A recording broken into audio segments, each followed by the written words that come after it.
திருவண்ணாமலை மாவட்டத்தில் 2000 கோடி ரூபாய் மோசடி விவகாரத்தில் சிறைக்கு சென்ற ஏபிஆர் நிதி நிறுவன உரிமையாளர் ஜாமீனில் வந்த பிறகு தனது மனைவி பெயரில் அறக்கட்டளையை தொடங்கி மீண்டும் வசூல் வேட்டையில் ஈடுபட்டு வருவதாக குற்றம் சாட்டி மாவட்ட ஆட்சியர் அலுவலகத்தை முற்றுகையிட்டு போராட்டத்தில் ஈடுபட்டனர். குற்றச்சாட்டின் பின்னணி என்ன?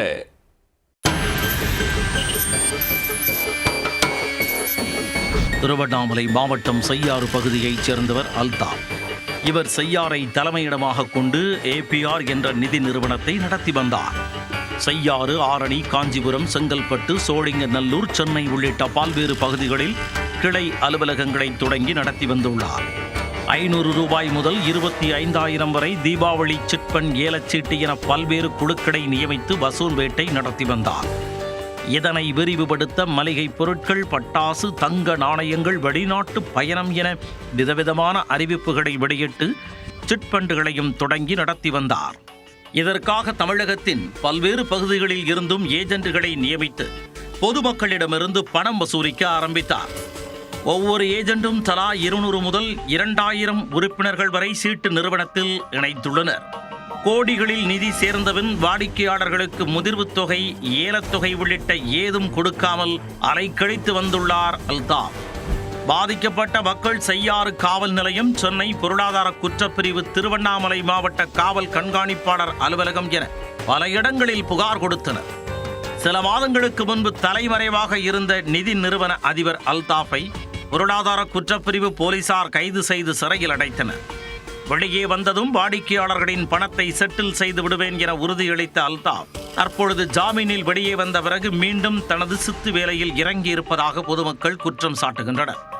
குறிப்பாக தனது 2வது மனைவி மூலமாக ஏற்கனவே பணம் கட்டி பல கோடி ரூபாய் ஏமாந்த ஏஜென்ட்டுகளை மீண்டும் அழைத்து, நீங்கள் பொருளாதார குற்றப்பிரிவில் கொடுத்த புகாரை வாபஸ் வாங்கினால் எனது சொத்துக்கள் அனைத்தையும் விற்று அதன் மூலம் ஒரு அறக்கட்டளை அமைத்து உங்கள் பணத்தை திருப்பி கொடுத்து விடுவேன் என உறுதி கொடுத்துள்ளார்.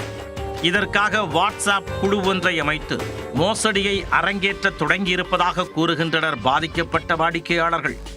புகாரை வாபஸ் வாங்காத நபர்களுக்கு கொலை மிரட்டல் விடுவதாகவும் குற்றம் சாட்டினர். இதனால் பாதிக்கப்பட்ட மக்களில் பலர் அந்த வாட்ஸ்அப் குழுவில் இணைந்து அவர் பணம் தருவார் என நம்பி மீண்டும் முதலீடு செய்ய தயாராகி வருகின்றனர். இதில் ஃபீல்டு ஒர்க்கு 4வது 3வது ரோடோட சுற்றி, டீ கடை சுற்றி, ஹோட்டலாம் சுற்றி விழிப்புணர்வு கொடுத்து கட்டுங்க, கட்டினா தான் தருவேன் அப்படின்னு அங்கீகாரம் பண்ணிங்கன்னா அதிகாரம் பண்ணிட்டு இருக்காரு. கேட்டாக்கா இதுதான், இப்படி தான், முடிஞ்சால் பார்த்துங்க, என்ன பண்ண முடியும் உங்களால் அப்படின்ற மாதிரி அல்தாப் தாசிப்பு அவங்க கூட சேர்ந்தவர். அவங்களுக்கு ஒரு 5 பேர் ஃபீல்டு ஒர்க் பார்க்குறாங்க. அந்த நபர்லாம் எல்லாமே ஃபோட்டோ கொடுத்துருக்கேன். அந்த ஃபோட்டோவில் எல்லாமே அவங்க இருப்பாங்க. பைசா வாங்குறது, காயின் கொடுக்கறது.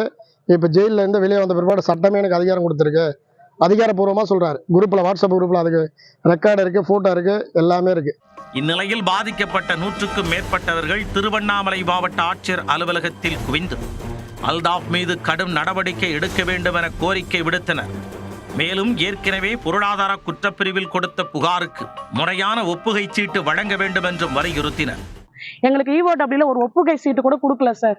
எங்களுக்கு ஒப்புகை சீட்டு வேணும். ஏன்னா இப்போ நாங்கள் கம்ப்ளைண்ட் கொடுத்தீங்களான்னு நீங்கள் கேட்கும்போது கூட எங்களுக்கு காமிக்கிறதுக்கு எந்த ஒரு அத்தாட்சியுமே கிடையாது. அதனால கலெக்டர் சாரை பார்த்து எங்களுக்கு ஏதாவது ஒரு ரசீது வாங்கி கொடுக்கணும். மேல்முறையீட்டு செய்யணும்னா ஏதாவது எங்களுக்கு தேவையானதுக்காக எல்லாரும் சேர்ந்து இங்கே வந்திருக்கோம் சார். கோரிக்கைகளை வலியுறுத்தி மாவட்ட ஆட்சியர் அலுவலகத்தை முற்றுகையிட்டு போராட்டத்தில் ஈடுபட்டனர்.